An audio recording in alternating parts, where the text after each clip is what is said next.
Да знаете, браќи и сестри, потребно ми е на 2 потпори и нозете ми се трета потпора како столче троклет. Не може да седи, ај на 2 да седи. Исто и јас сега сум како столче на 3 ногалки. Мора се потребни на една и на друга и на трета страна. И само тогаш сум стабилен. Секогаш да знаете, двајца мора да ме држат, не може со еден, не порано може да и без еден, ама сега не можам. Секогаш да знаете тоа и да ми пуштате рака да се потрам на двајца.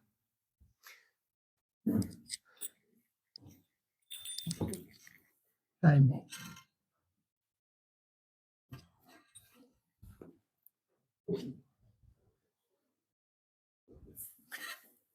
Денешниот свет апостол е многу вдахновен, зашто од големото искуство на апостолот произлезен.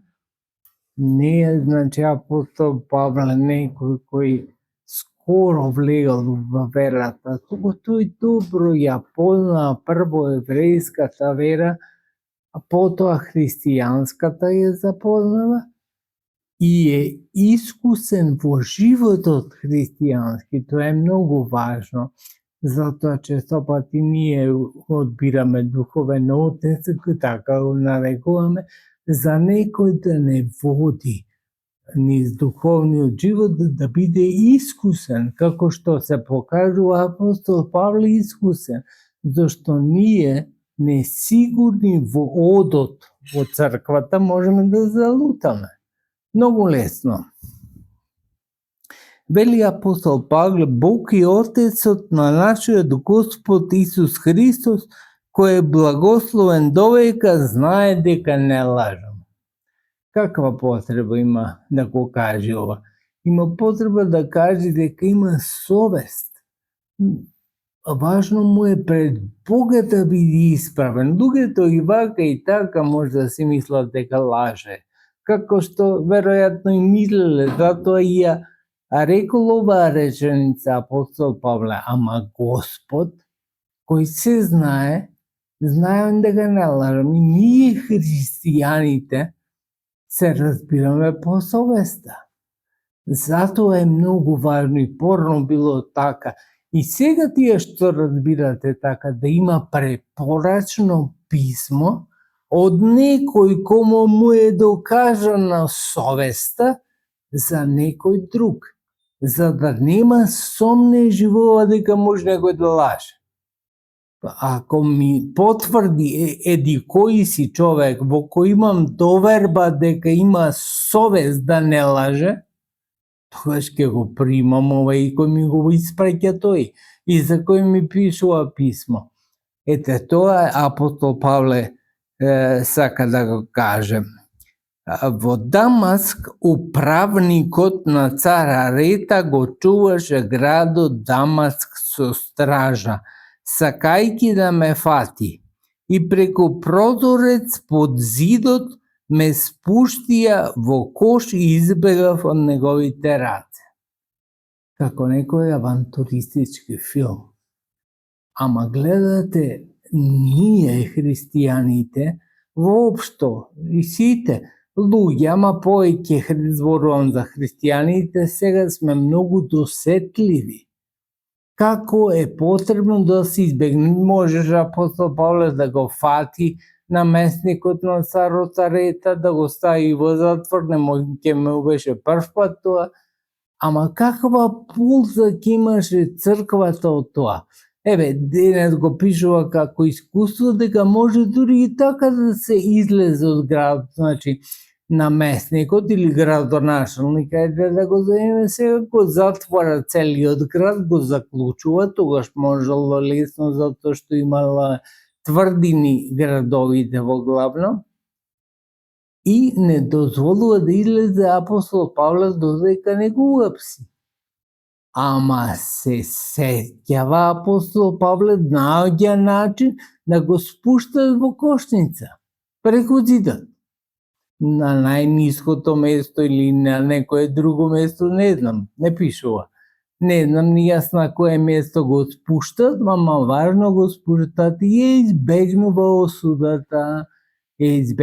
осудата, со својата пронаодливост, промуќливост, така да речам, затоа што ние христијаните не сме заспани луѓе.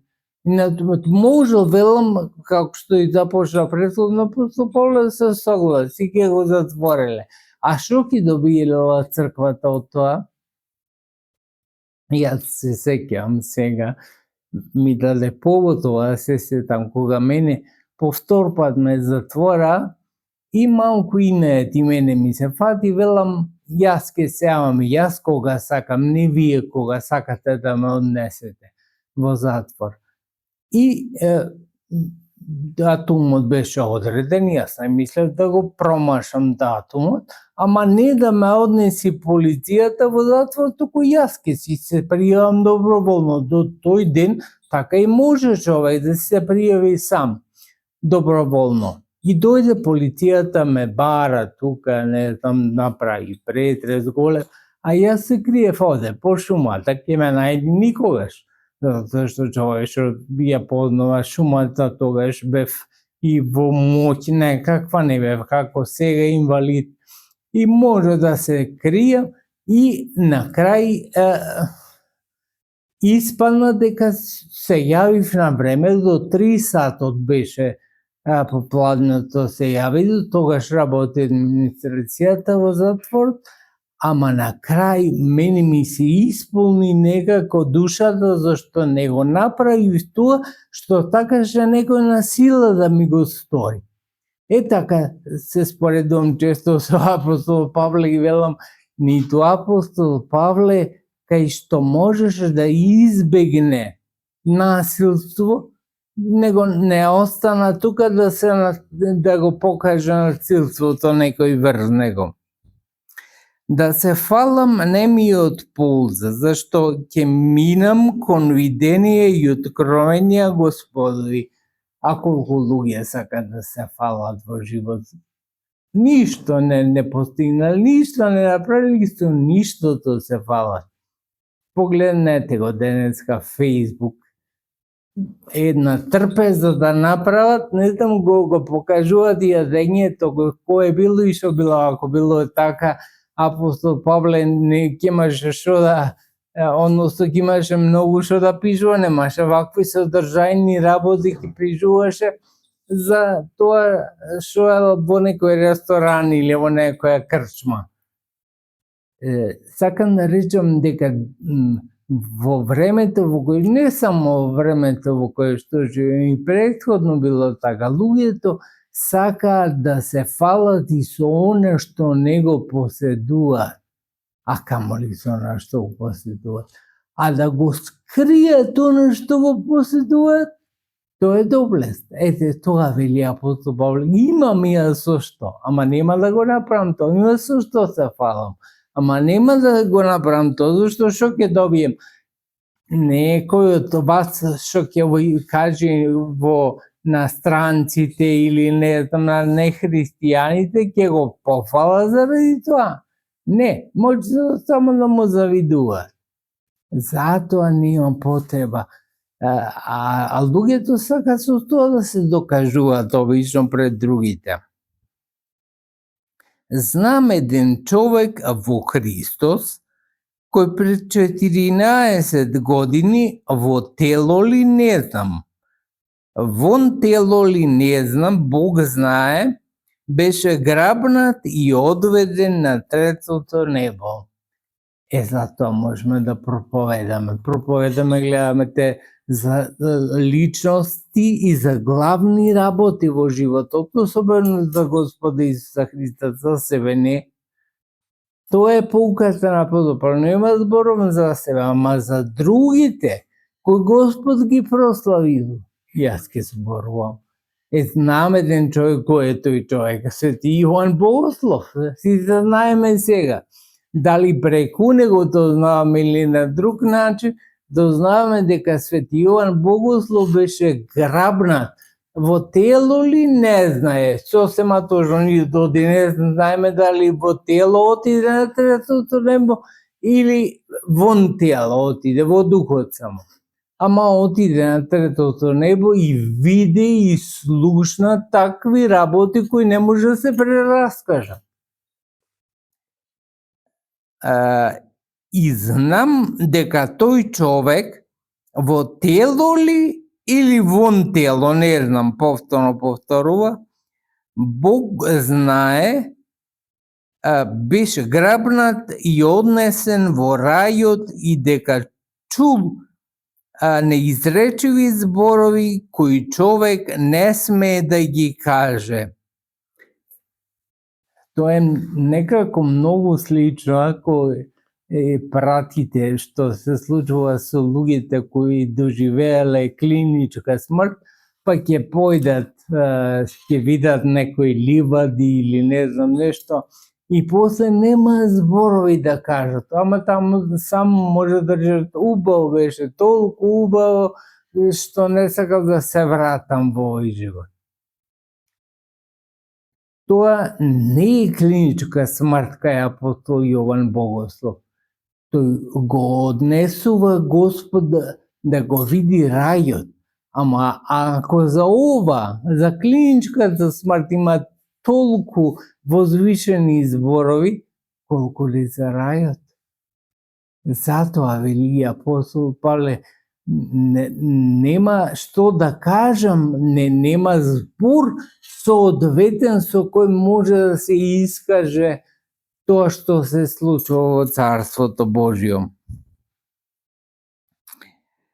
Со таков човек биле ќе се пофалам, а со себе си нема да се пофалам, освен со моите слабости. Гледате колку со слабост се фали човек. Денеска колку луѓе сакат да ги занемарат своите слабости, да не ги слушни дури најблискиот во семејството, а камоли некој друг. А зошто? Затоа што во суштина имаме друг начин на постоење. Мислиме дека ние заслужуваме и треба да бидеме во најдобра состојба во овој живот. Не, браќи и сестри, животот наш е дар. И тој што ни го дарува и како ќе го поменуваме здрави или сиромашни или болни или со некакви други слабости, никош не знаеме како. Значи не треба да си очекуваме дека ние треба да бидеме најдобри во се. Тоа сака апостол да ни го каже, дека нема со што се фали, а обично луѓе со што се фалат се слузнали некој со слабостите се фали, со болестите се фали. Никош не се слушнале со слабости и со болеста некој да се фали. Туку обично луѓето сакат да го кријат. Зашто дури и ако би посокал да се фалам, не би бил безумен, зашто би ја кажал вистината. А апостол Павле нема со што се пофали, ако сака да се пофали. Кој направил повеќе во апостолското дело од апостол Павле? Никој, дури ни врховниот Петар не направил повеќе. Нигде немаме толку напишани посланија колку апостол Павле, што значи, ако сакам да се фалам, имам причина, ма нема зашто се фалам, тоа не е за фалење, тоа ми е должност. Како ние денеска служиме литургија, и должност ние да служиме, не може да, како да го замисли животот, овај владика што го гледале, а да не служи денес литургија. Не само денес, и на празник, и на другите, кога се собира црквата. Така апостол Павле исто не може да си го замисли, тоа не е за фалење, тоа е живот секој дневица за тие луѓе кои така го разбрале животот. Но се воздржувам да не би некој да помисли за мене дека сум повеќе отколку што гледа во мене. Колку луѓе има такви браќи и сестри кои не сакаат луѓето да помислат повеќе отколку што се тие. Многу малку затоа што обично, еве и вие го имате, претпоставувам до искуство, луѓето сакаат и она што не им следува нив да го покажат како нивно. Дека тие се заслужни за доброто, да го прикажат пред другите дека е нивни изум. А апостолот обратно прави. Значи, дури и тоа што е негово, него покажува за да не би некој да помисли дека се фали. Ништо не се добива од пофалата. И да не се превознесувам поради премногуто откровенија, во телото ми се даде трн сатанин, ангел да ме мачи, за да не се превознесувам. Ова е на некој начин како кулминација на се. Ке речи човек, добро, апостол Павле е толку близок до Бога, зошто него да му се даде ангел сатанин, него да го мачи? Ама Господ што му одговара? Му вели, затоа вели тој 3 пати го молев Господа да го отстрани од мене, но тој ми рече, доволна е мојата благодат, бидејќи мојата сила потполно се покажува во слабоста. Сакаш што други збори, моле ти ја земам благодата да те излечам од црвот или од овај ангел сатанин што ти прави во стомакот. Не, апостол Павле не го одбира тоа, затоа што вели доволна ти е благодата. Не е битно што ќе имаш болка, не е битно што ќе имаш искушенија во животот, не е битно што ќе имаш маки. Важно е да имаш благодата Божја. А таа покрива, тогаш кога е неиздржливо покрива, кога има тешкотиите човек покрива. Значи не допушта нешто да се случи прекумерно. Тоа е важно. Затоа и апостол Павле, затоа и сите трезвени, умни луѓе после него одбираат да Господ да ми благодата да имам. А тоа дали ќе имам болка, дали ќе пребива ангел сатанин во мене и ќе ме искушува, тоа не е толку важно. Се молев, 3 пати не успеав, зашто Господ вели дека е подобро ова, благодата да имам. Тоа е важно, секојаш да го имаме на ум и во нашите искушенија, и во нашите болести. Господ да не ни ја повлечи благодата. Страшно е ако ни ја повлечи благодата. Тогаш се губиме. А вака ќе изгубиме времено. Некој дел од денот може би изгубен, ќе биде во болка, во мака, во тага.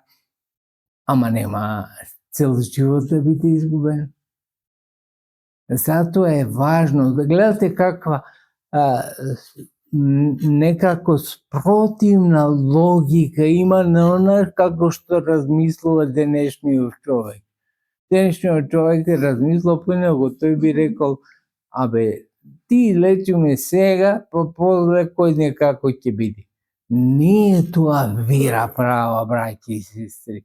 Верата е едно царство Божјо да наследиме, кое е вечно.